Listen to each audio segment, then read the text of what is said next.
வணக்கம் சொந்தங்களே, மறுபடியும் அக்ஷயன் மூலம் உங்களை சந்திப்பதில் மிகுந்த மகிழ்ச்சி. இலக்கு பற்றி பார்ப்போம். இலக்கு என்றால் என்ன? இலக்கு என்பது நாம் ஒரு இலட்சியத்தை அடைவதற்காக நாம் நடந்து செல்லும் ஒரு பாதை, ஒரு முயற்சி. எனக்கு இலக்கு என்னும் போது மகாபாரதத்தில் துரோணர் வில்வித்தை பயிற்றுவித்ததான் நினைவுக்கு வருகிறது. ஒரு மரத்திலே ஒரு பறவை கட்டப்பட்டிருக்கிறது. அதன் கண்ணை குறிவைத்து எல்லோரையும் அம்பு செலுத்தும்படி சொல்கிறார். எல்லோரும் கேட்கிறார், உங்களுக்கு என்ன தெரிகிறது? என்ன தெரிகிறது? எங்களுக்கு மரம் தெரிகிறது, செடிக்கு பறவை தெரிகிறது என்று.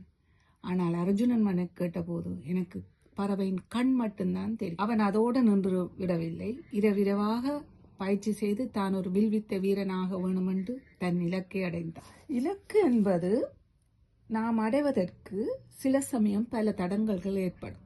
அது அகக்காரணங்களாலும் வரும், புறச்சூழலாலும் வரலாம். அதை எப்படி நாம் தவிர்க்கணும் என்பதை மனதுதான் தீர்மானிக்க வேண்டும். மனசு என்பது ஒரு பெரிய எசமா, அதே நேரம் மோசமான ஒரு வேலை. ஆரம்பிக்கும் போது எதையும் எங்களால் முடியும், நான் செய்வேன் என்று ஒரு தன்மையில உற்சாகம் ஏற்படும். அதற்கு பிறகு அதில் ஒரு சலிப்பு ஏற்பட்டுவிடும். அப்படி ஒரு தன்மைக்கு உங்களை தள்ள விடாமல் நாம் பார்த்துக்கொள்ள வேண்டும். புறச்சூழல் என்பது எங்களை சுற்றி இருக்கிற சொந்த பந்தங்கள், உறவினர்கள். நாம் எதை தொடங்கும் போது உன்னால் முடியாது, உனக்கு இது கஷ்டம் என்று உண்மை கீழே நோக்கி இழுக்க பார்ப்பினோம். அதை நாம் கருத்தில் எடுக்கக்கூடாது. ஒரு சுவையான ஜோக் கொண்டு தவளைகள் எல்லாம் ஒரு ஸ்வெல் ஏறுறதுக்கு ஒரு போட்டி நடந்தது. எல்லா தவளைகளும் ஏற கீழே இருந்த தவளைகள் ஆரவாரிச்சு, ஐயோ விழப்போறீங்கள் என்று கத்தின கத்திலே பாதியிலே முக்காவாசி இறங்கிச்சுது.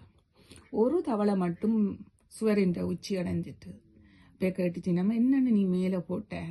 அது ரெண்டு காதையும் காட்டி, நான் பேர் 2 பஞ்சு வச்சிருக்கிறேன் காதுக்குள்ள, நீங்கள் சொன்ன எதுவும் காதில் விளையில. அது செய்கிறவருக்கு மத்தியில் நாங்கள் காதுக்கு இருக்காத மாதிரி இருந்துடுவோம். அதே நேரம் நமக்கு உற்சாகம் தருவவருக்கு மத்தியில் அவர்களுடைய பேச்சை நாங்கள் கேட்கத்தான் வேணும். இலக்கு என்பது பெரிய ஒரு வட்டமாக போட்டு நாங்கள் அதை அடையணும் என்று இல்லை. ஒரு இலக்கை சின்னனா போட்டு அதை அடைவதற்கான முயற்சியை நாங்கள் மேற்கொள்ள வேணும். எனக்கு ராமகிருஷ்ணன் ஒரு கதை நினைவுக்கு வருது.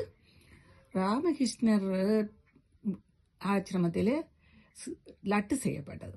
அப்போ லட்டு செய்யல அவர்கள் வச்சுட்டு வந்தால் அங்கே எல்லாம் எறும்பு சுத்த துவங்கிடும். இப்போ சீடர்கள் வந்து சொல்லிச்சுன்னா, குருஜி எல்லா இடமும் லட்டுக்கு எறும்பு வைக்குதுன்ட்டு. அவர் சொன்னார், நீங்க அந்த லட்டுக்கு அங்கால ஒரு தடவை சர்க்கரையை தூவி விடுங்கோன்று. எறும்புகள் எல்லாம் சர்க்கரையை போய் வைக்க தொங்கின லட்டு பாதுகாப்பா இருந்துச்சு. அதே மாதிரி தான் நாங்கள் எங்கட இலக்கை அடையும் போது வேறொரு கவனச்சிதறல் வரும்போது நாங்கள் அதை நோக்கி நகர்ந்து விடுவோம்.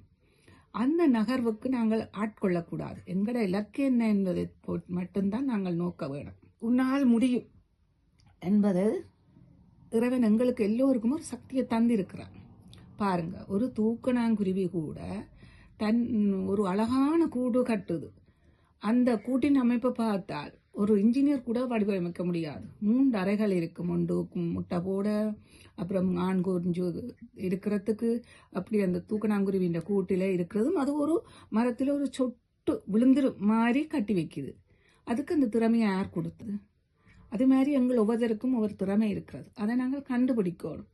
அடுத்தவரை பார்த்து அடே அவர் இப்படி செய்துட்டார் இப்படி செய்கிறார் வியப்பம் அடைவதில் ஒன்றுமே இல்லை. எங்களுக்குள்ள இருக்கிறத நாங்கள் உற்று நோக்கினால் எங்களை நாங்கள் வளம்படுத்த முடியும். எங்களுக்குள்ள இருக்கிறதை நாங்கள் கண்டுபிடித்து ஒளிரும் வைரமாக மாற வேண்டும்.